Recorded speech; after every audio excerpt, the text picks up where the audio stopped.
আজকে যে রাজনগর থেকে একটা মিছিল এলো রাজনগর থানা পর্যন্ত, সেই মিছিলটা আদিবাসীদেরকে নিয়ে, সেই মিছিলটা কিসের জন্য? আজকে এই যে মিছিল, এই মিছিলটা আদিবাসীদেরকে নিয়েই, মূলত আদিবাসীদের বিষয়কে নিয়েই। তার সাথে আমরা ভারতীয় জনতা পার্টির রাজনগর ব্লকের বিভিন্ন জায়গায় যারা নেতৃত্বে আছি, তারা মহিলা থেকে শুরু করে পুরুষ যারা আছি তারা এসেছিলাম।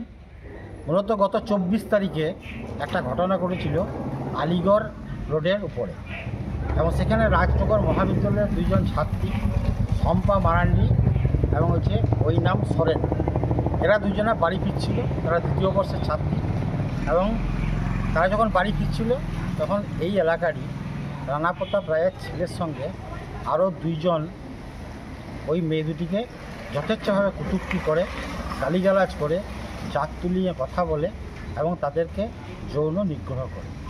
এরই প্রতিবাদে আমাদের আজকের এই মিছিল।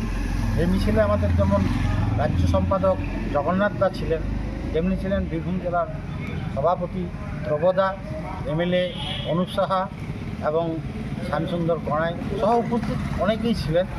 আমাদের মূলত দাবি ছিল, যদিও গতকাল থানার বড়বাবুর সঙ্গে কথা বলে আমরা অনেকটাই আশ্বস্ত হয়েছিলাম, এবং আজকে দুজনেই অ্যারেস্ট হয়ে গেছে, এবং অ্যারেস্ট হয়ে তাদের উপযুক্ত শাস্তি অর্থাৎ ভারতীয় দণ্ডবিধির যে শাস্তি, অর্থাৎ একজন মেয়েকে, মূলত আদিবাসী মেয়েকে শ্লীলতাহানি করলে যে শাস্তি পাওয়া দরকার, সেই দৃষ্টান্তমূলক শাস্তির দাবিতে আজকের এই মিছিল।